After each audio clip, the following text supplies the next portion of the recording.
What advice would you give to a stand-up comedian that's trying to start today? Shit, bro. No lie, bro. I really don't think I could give him advice, bro. Oh, this you crazy mother.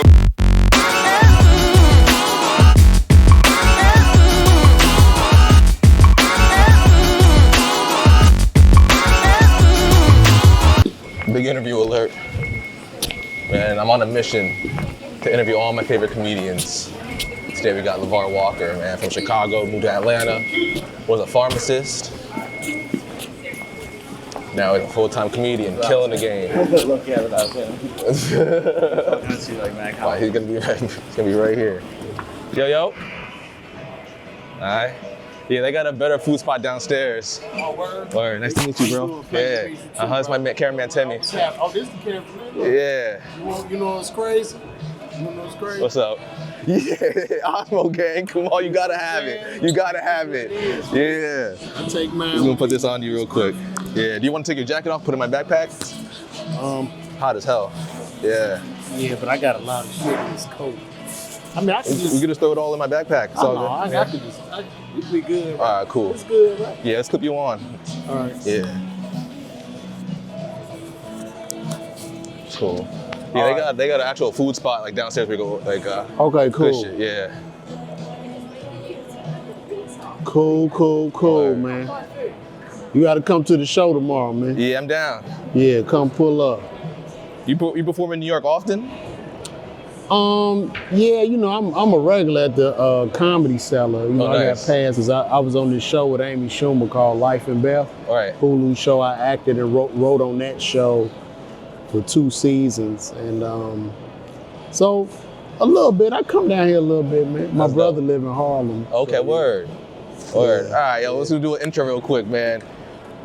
From Chicago by way of Atlanta, or from Atlanta by way of Chicago, we got. No, I'm from Chicago by way of Atlanta. I didn't know exactly how it It's went. all good. But we got LaVar Walker in the building, man. One of my favorite comedians that you see on Instagram.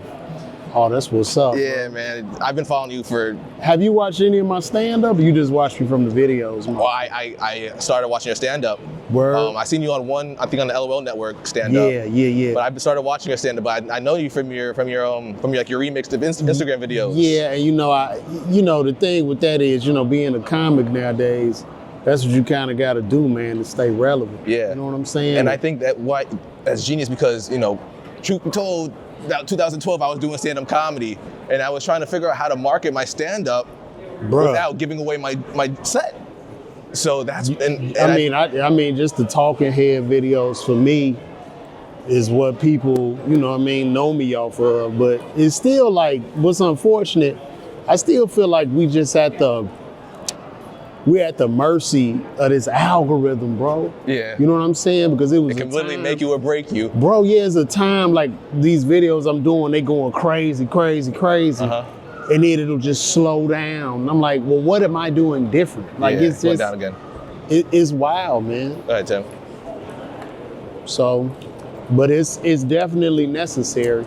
It's a necessary evil in entertainment now because, as you know, in entertainment, I mean, people ain't watching TV and movies, man. Yeah, I feel you. They not watching it, bro. You know what I mean? And shout out to Drewski. I saw him on the Breakfast Club, and he was talking about him and Cass and Nat and Kevin doing a movie together. But it's like, y'all getting more views on the computer than you are in the movies, bro. And it sucks because that used to be like, especially as a comedian, that used to be like the goal to get on the big screen. Yeah, bro. You've been in a couple movies, right? Yeah, I was in Uncle Drew. In Uncle Drew. Just one movie. That was my first movie, but I've done television. You know what I mean? Yeah. I was in Sneakerheads. That was this thing on Netflix. This show, King Batch was the lead. Right. What would we feel like getting? Huh? What do you feel like getting? Yeah, I do like a vlog style interview, so we could keep it moving. Yeah. They got an iced coffee or something in there? Yo, honestly, where we were originally probably would have the better. Yeah, huh? I feel like where we were originally would have had the best one, but boom, right there. Let me get iced coffee. Yeah, I was at the Gourmet Deli earlier.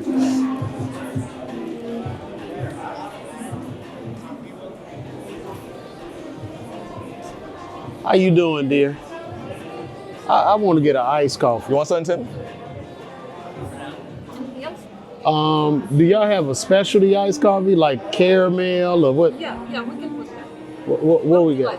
Get, Caramel, vanilla, hazelnut syrup. give me hazelnut. You said you want something? I guess it's like an iced cappuccino or something, or Ice iced latte. You would like ice latte? Damn, Tim. Yeah, Medium. yeah. And that's all. Y'all want some? Yeah, I'm gonna get a coffee too. Make that two. So, yeah. Yeah. That's it. That's it. You good, bro? Appreciate Okay. you. I got you, bro. Who else?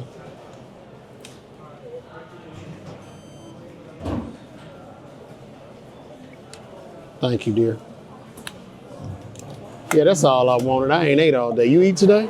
I went to Burger King literally before I came here, across the street. So you was doing comedy. Why you stopped? I wasn't making any money. I wasn't making people laugh. Really?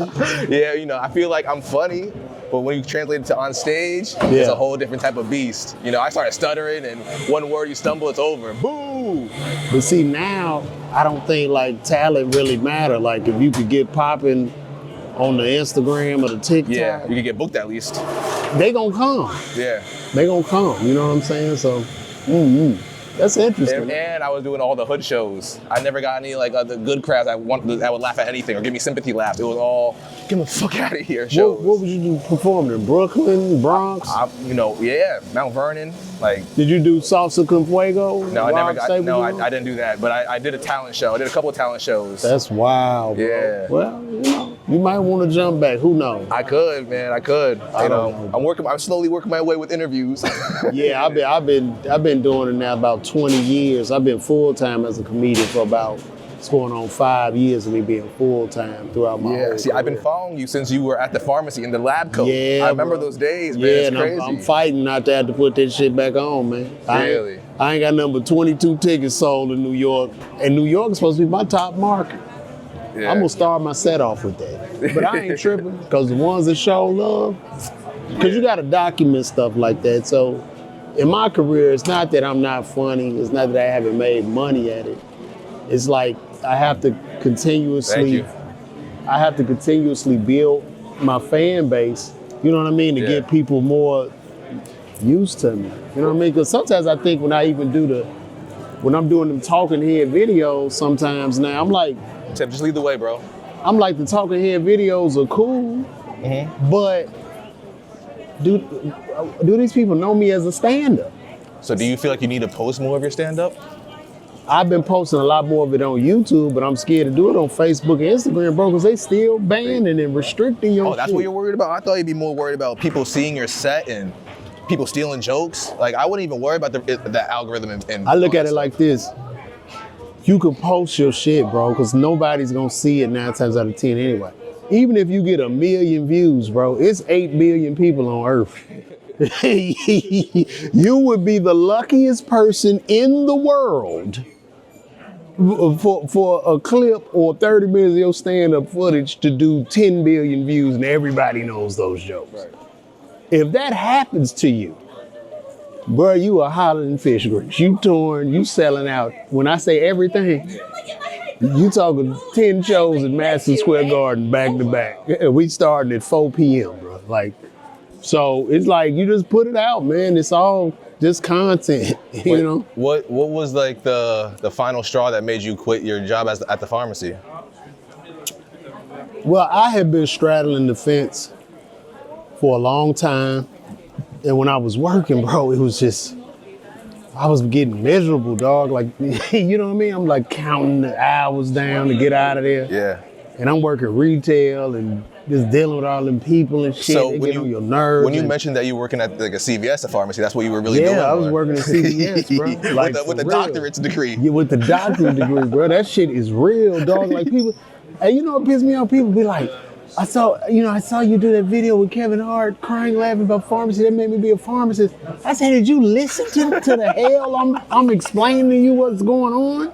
Did you listen to that hell I was going through?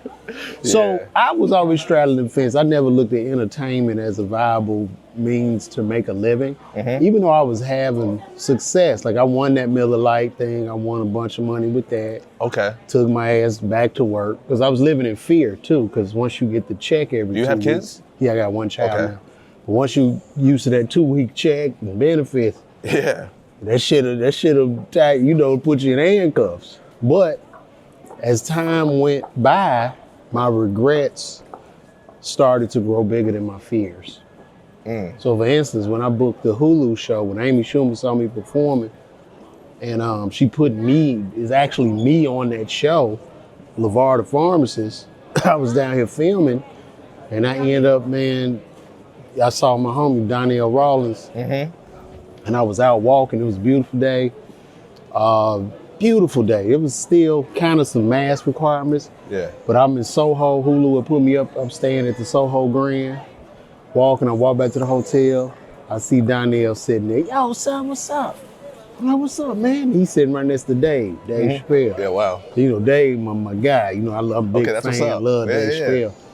And so we talking. I ain't put out no picture, nothing. I ain't want people, you know, you take out the phone, people going Yeah. crazy.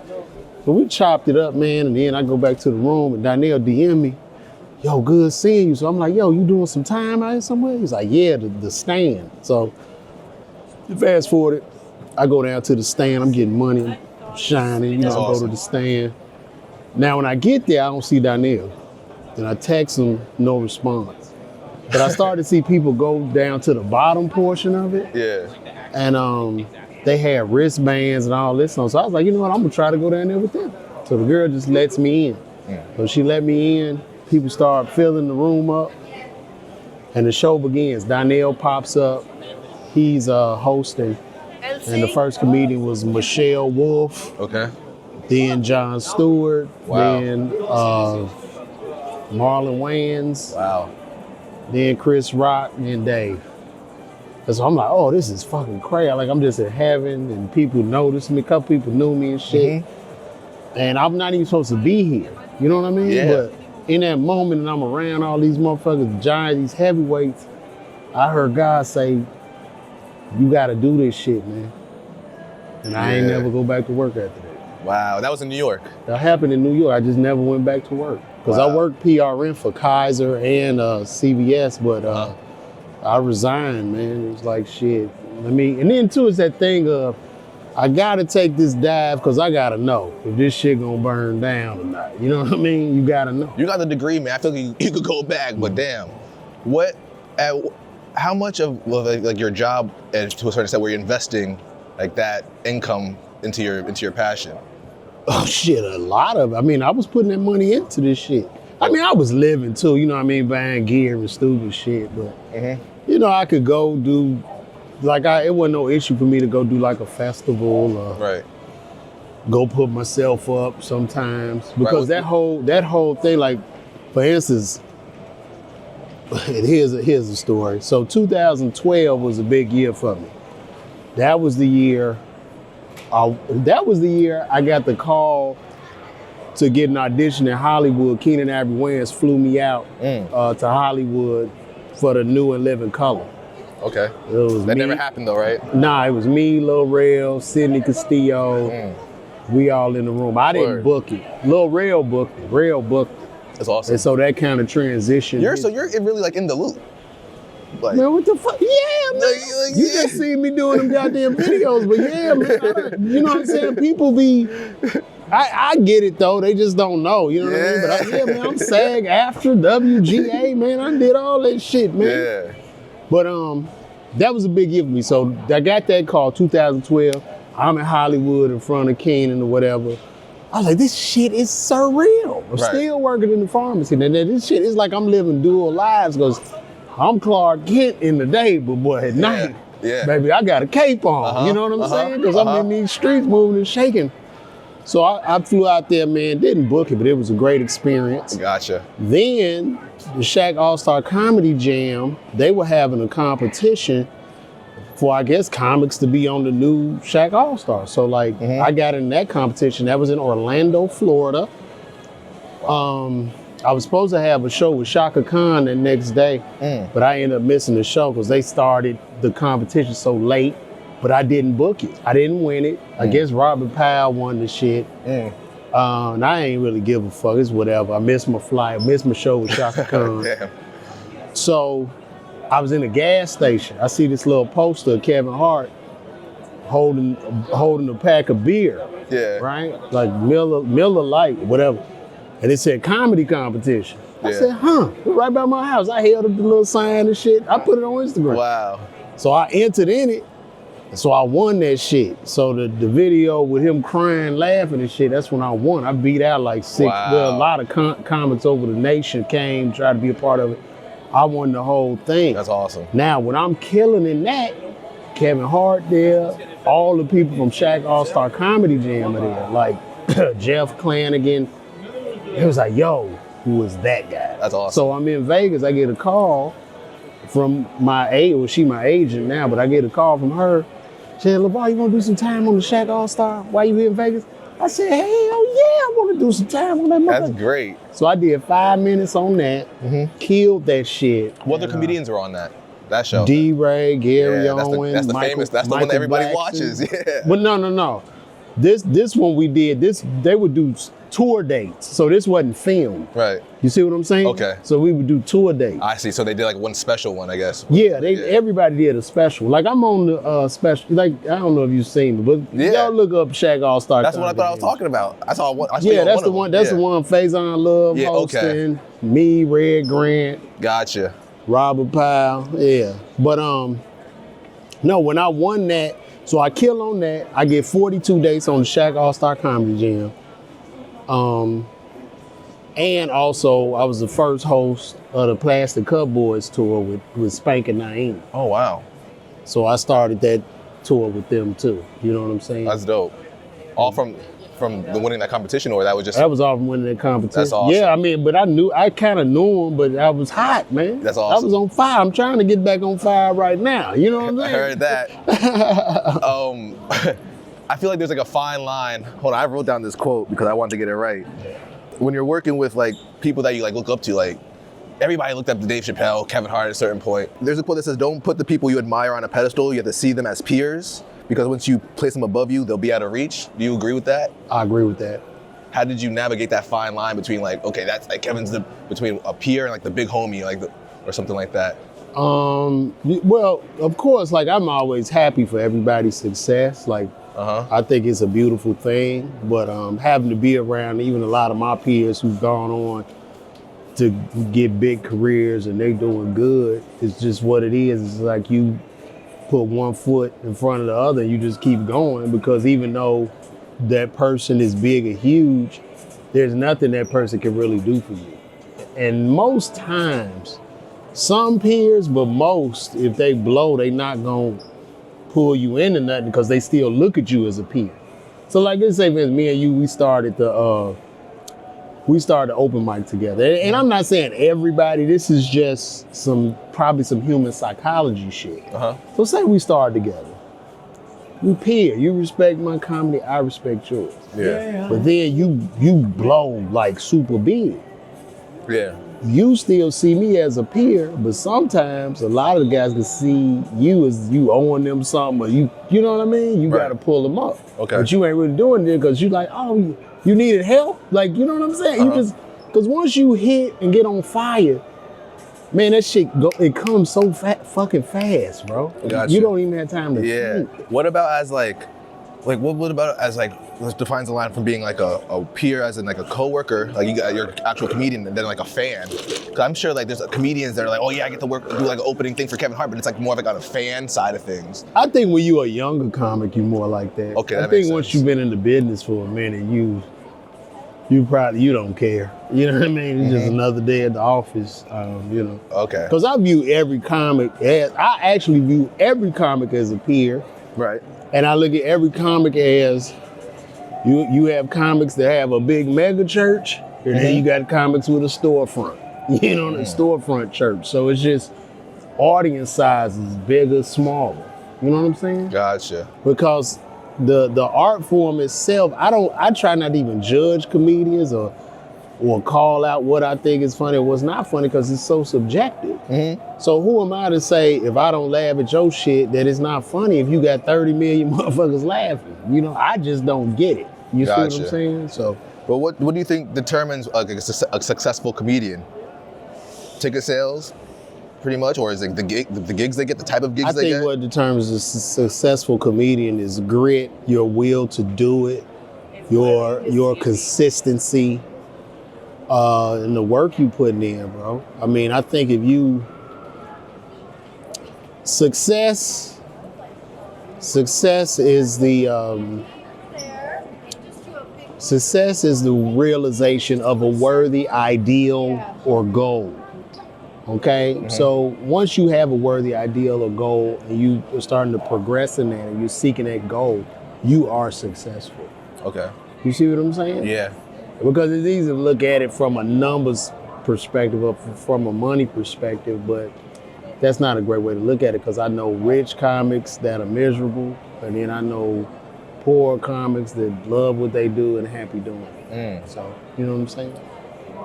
So why do you feel like a rich comic would be miserable? No, some are. Oh yeah. Some motherfuckers in this business are miserable, bro. Damn. You know what I mean? I've been around some miserable motherfuckers, man. Right. And you just be like, God damn, why you? Wow. That seems like life would be better when you get in that Ferrari. Yeah, word. You know what I'm saying? But some people, it's not money. Money is cool, but it only makes you more who you are, and it's not. And don't get me wrong, because I want all the motherfucking money in the world. Let me state that right now. You know what I'm saying? But money is cool where you can, help other people, help you, help out your family, shit like that.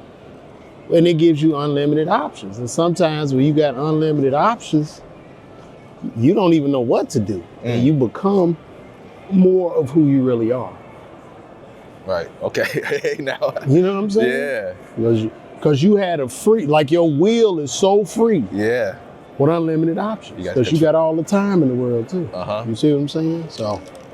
How stressful is it for you, trying to promote shows and get gigs on a consistent basis to pay bills and travel and stuff? I could do, like right now I've been booking a lot of shit on my own. It's been cool, man. I mean, the hardest part, man, putting the masses in the seat sometimes. You know what I'm saying? That shit, like, it's getting you, but it's a necessary part of my journey. You know what I'm saying? So I'm not tripping, but that's a daunting, it can be daunting. I can tell you that, bro. Yeah. Trying to fill up seats, man. Whew, bro. What do you think you should do that could make that easier for you? Could it be openers that could help promote the show, or? No, going into Walmart, just pranking people, slapping people in Walmart. I think that'll do it. like you see them cops that walk by. Hey guys, I'm going to slap the shit out of these two police officers. Like, I think that'll do it, man. It's just it's the unfortunate truth, right? It's the truth. You gotta do a gimmick. You gotta do a gimmick. That's the fucking truth. Shit. Yeah, I mean, it's unfortunate because who wants to do that? Nobody, but you got to understand, we in an attention economy, right? We're in an attention economy. Right. Everybody is competing for attention right now. All this motherfucking content. Think about that shit. Who could catch your attention span? Like people's, like my reach is down on Facebook, but then I had to say to myself, bro, every minute, there's probably 1 billion pieces of content being uploaded. Fighting for 2 eyeballs. Yeah. You know what I mean? We're not even thinking about that. Like when you upload this shit, as you're uploading it, millions of people will be uploading at that exact second your shit is uploaded. Then this algorithm got to figure out who would like to see this shit and where to show it. Tim, go up or down? Go down, I guess. But yeah, that's so true. I never get down. I can't worry about the eyes, man, because you can be discouraged. Okay. The elevator? Nah. Let's just read it. You said what now? You can't be discouraged regardless, no matter. Hell no, you just got to keep going, bro. I think all you can do is just focus on your output. That's all you can control. Is your output. Yeah, as long as you're doing great content, you shouldn't have nothing to worry about. Yeah, but sometimes you can't even judge that. You ever done a video and you think was awesome and that shit get 8 views? I'm a whole video editor. I spent hours on doing recaps and shit to get 14 likes. It's unbelievable. I spent hours doing videos to get nothing. You know what I'm saying? So that's what I'm saying. So the things you can control is like, I'm gonna do 10 videos this week. Right. You can control that. Yeah. But you can't necessarily control the Increase your chances at least. Yeah, you gotta increase your chances. Right, you could just feel those metrics like, okay, I checked off every box. I got them within the first 3 seconds. Yeah. I hooked them. Yep. I could increase that attention and then have a nice length on my video and maybe it'll go out to more people. You know what I'm saying? So, but yeah, that's that part of the game, dog. This whole digitalization of arts and shit is, bruh. What advice would you give to a stand-up comedian that's trying to start today? Shit, bro. No lie, bro. I really don't think I could give them advice, bro, because I'm a dinosaur. Like, I can't, all the shit that I've done is work. It don't work no more, bro. Like, for real, dog. I don't know what advice I could give a new comic. And I think it's unfair when older comics do that shit, because it's like, bro, you could be sitting in the, like, you know, you look at guys now, shout out to Drewski and all these guys, they killing. Yeah. That's a whole unconventional. And Drewski doesn't even do stand-up that much at all. But if that motherfucker did, he'd be doing sold out shows. Numbers. Yeah. Shit. Unbelievable. He would, him and Kai. Matter of fact, Drewski and Kai should just sit on stage. Yeah. You know? Do a podcast. But I would not know what to tell people. Like, how old are you? I'm 32. So you see what this shit is becoming. Like, it's weird. I'm sure you starting to see now because you older. You probably look at stuff like, why in the fuck does this have 10 million views? You know, I'm sorry, I'd rather not be on that side. I'd rather be on the understanding side. Like, I'm the type of person where people are complaining about like all this streaming stuff is taking over. I'm buying the equipment to start streaming, bro. I'm getting with it. Like, you can complain about it or you can get with the program. With the streaming, do you just turn this shit on and sit in front of it all day? And play video games? Yeah, that's what I kind of do. I edit live on my stream on Twitch. I attach my Adobe Premiere and let people watch me edit. I do everything. You edit a lot. Oh, yeah. I need to get with you, man. I got some shit I need you to help me edit. My shit's terrible. Let's go. Come on. I'll open my goddamn page up to you. But no. I'm telling them, do that. Like, I'm not complaining about none of those guys, but do more of what you see that's winning. Yeah, exactly. You gotta follow the algorithm if that's something you want. If you're a creator, you gotta follow what the creators are doing, bro. You got to, bro. Boy, you got to. So, when it comes to comedy, do you feel like there's any jokes that are off limits? No, I would no. I mean, because it's all art, bro. Like, you know, I'm glad society kind of switching back because they was heavy on that cancel shit, canceling comics. Right. But like, they just comics. Yeah, exactly. That's their job. They gotta test the waters. Like we clowns. The fuck? Like, you gonna cancel the clown at the birthday show? Yeah, I mean, you know, like this. They were so enraged just by people saying something. Right. You want to cut a person's life, his life off, his water supply. You just want this person to die. Yeah. Like, come on, man. It's a joke. A joke is a joke. You know what I mean? And then, look, some jokes I've seen comics do that I've been like, ugh. But look, that's on his ass to lay on that sword. You know what I'm saying? So you can't judge each other. Even that's the worst thing comics can do is even like call a comic out, unless he's stealing jokes openly, but calling the comic out on his thought because that'll start to restrict creativity and growth and all that shit. That kind of happened to you, right, with Mike Epps and them? No, I mean, we had an issue. You know what I'm saying? We cool now. I mean, what happened? You just did a skit. He got mad in his feelings? Well, it was a person that we was mutual friends that was in the middle of that shit, and he put gas on the motherfucking fire, and then, you know what I'm saying, I ended up getting jumped on and had to call the police and sue. I just want to read the article, the Atlanta article. That shit was hilarious. Hold on. Yeah, shit. That's so fucked up that that's your only thing like that's in your Wikipedia. Somebody put that shit. They take the real shit out and put that shit in there. I swear I can't win. Oh man.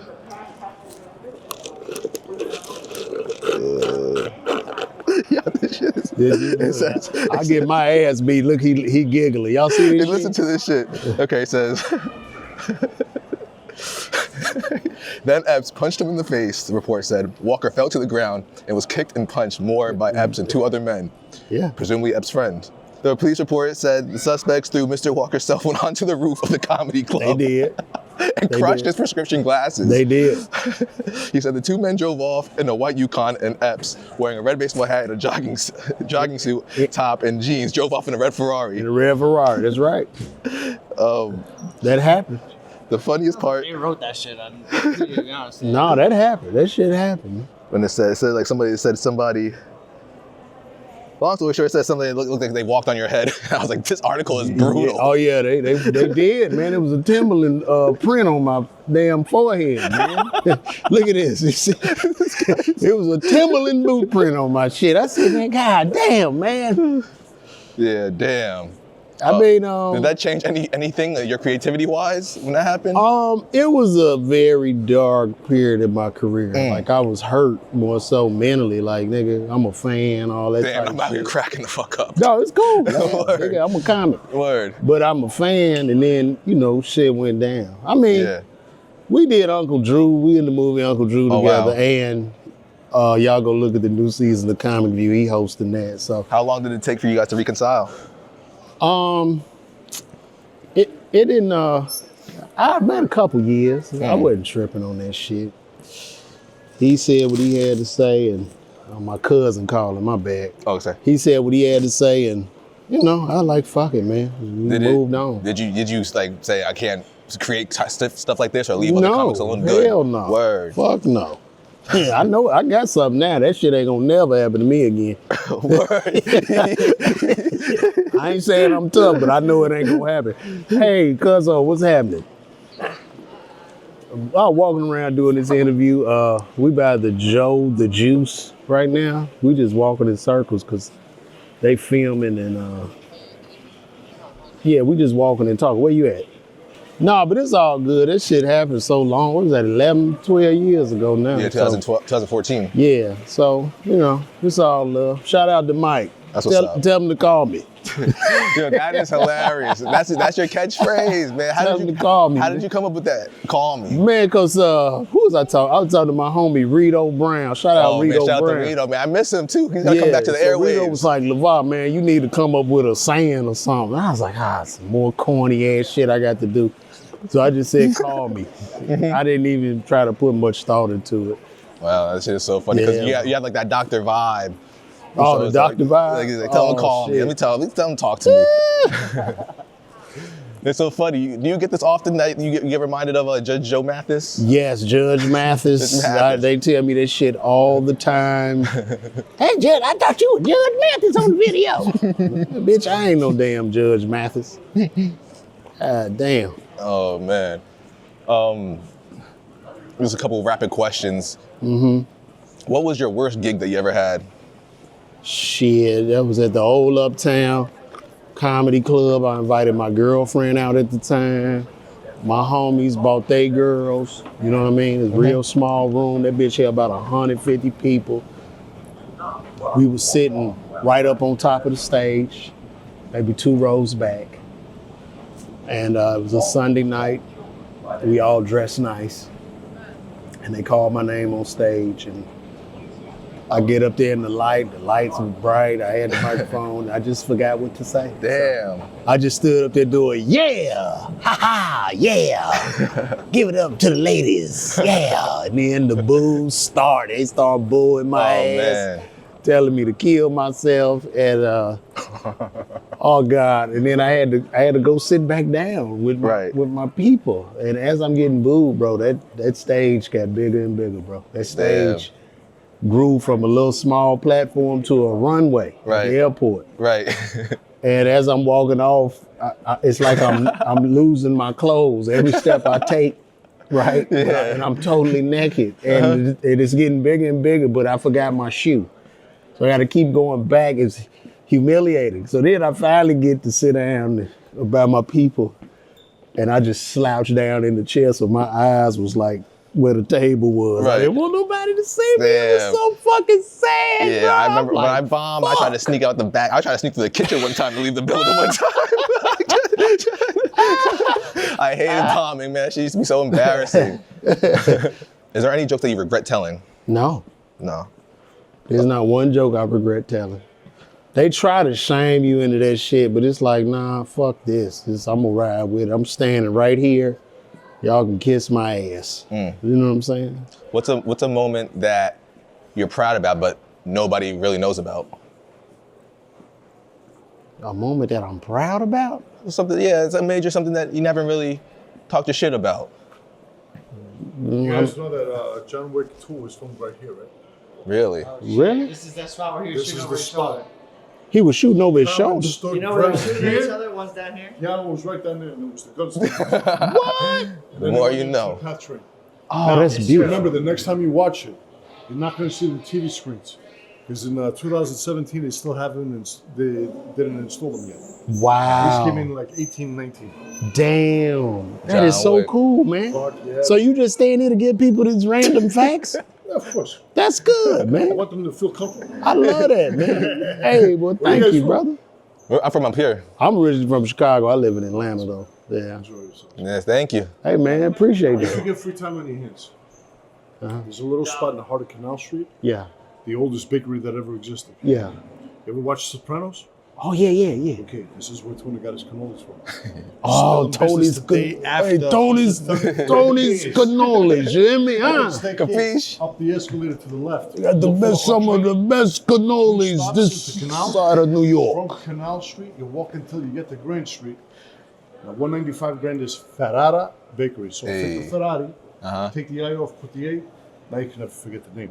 Get some of the Right. best cannolis. That's what Mike Epps left in. Mini chocolate fudge. You see, he shove still the got these cannolis. Johnny Boone's. Johnny Boone's. Best Sleeping with the cannolis. fishes. Thank Best you. cannolis in town. Man. There you go. Hey.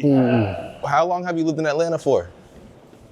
It's been 20 years, and I moved there in 02, so it's like 23 years now. Oh, so you didn't move there for comedy. No, man, I did. I wasn't moving to no. I mean, when I started doing comedy, I started in Atlanta. Well, my last year of pharmacy school, I started actually New Orleans. So when I got out of pharmacy school, I went to Atlanta.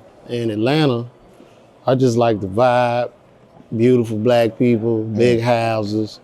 And it was just nice, man. I just liked the South. I didn't care about moving to LA or New York as far as comedy is concerned. And if you look at my resume, it speaks for itself as far as television and film and all that. Yeah. And then I got a production I just did called Comedy at the Crib. That's coming out later on this year. It's a awesome. 6-episode show, 3 comedians an episode. I host all of them. It's gonna be nice. So I feel like you've worked with anybody you could possibly name. Do you have any other dream collaborations or anybody you would want to work with in the future?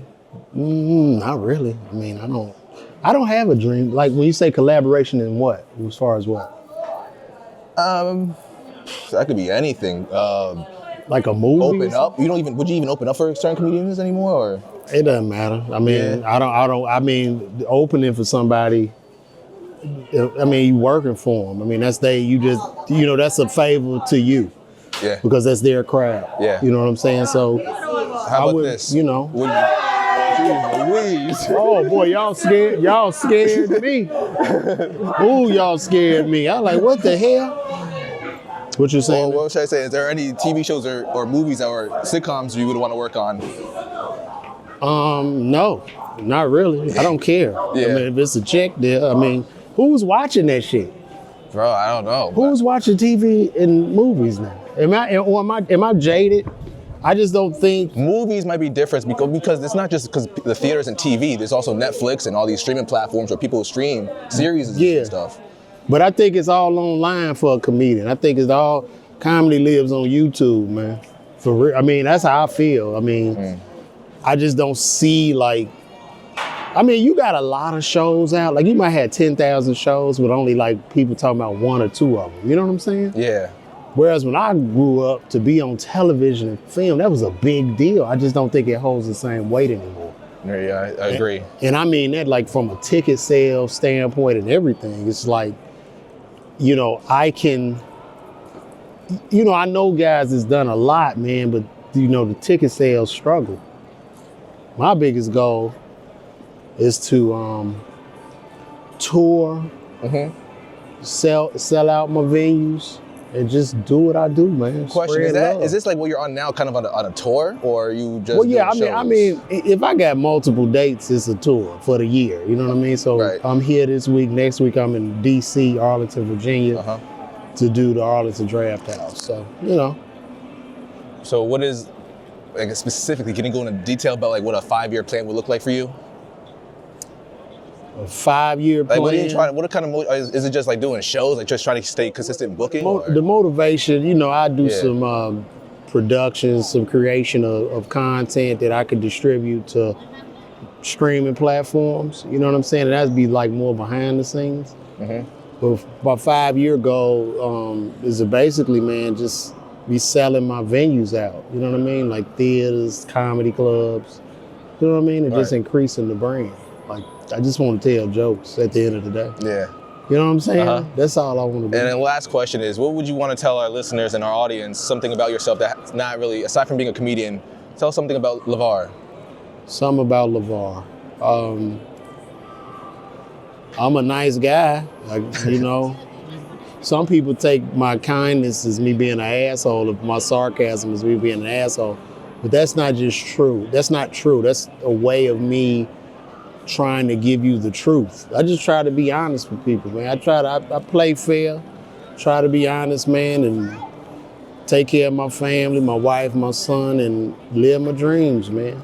You know what I'm saying? Yes, That's sir. it, bro. LaVar Walker, man, thank you so much. That's it, man. And don't be clickbaiting that Mike Epps shit. I know you about to go clickbait that shit up. Comedian talks about Mike. It's gonna be a clip. That's funny as hell. Hello? Take this mic back.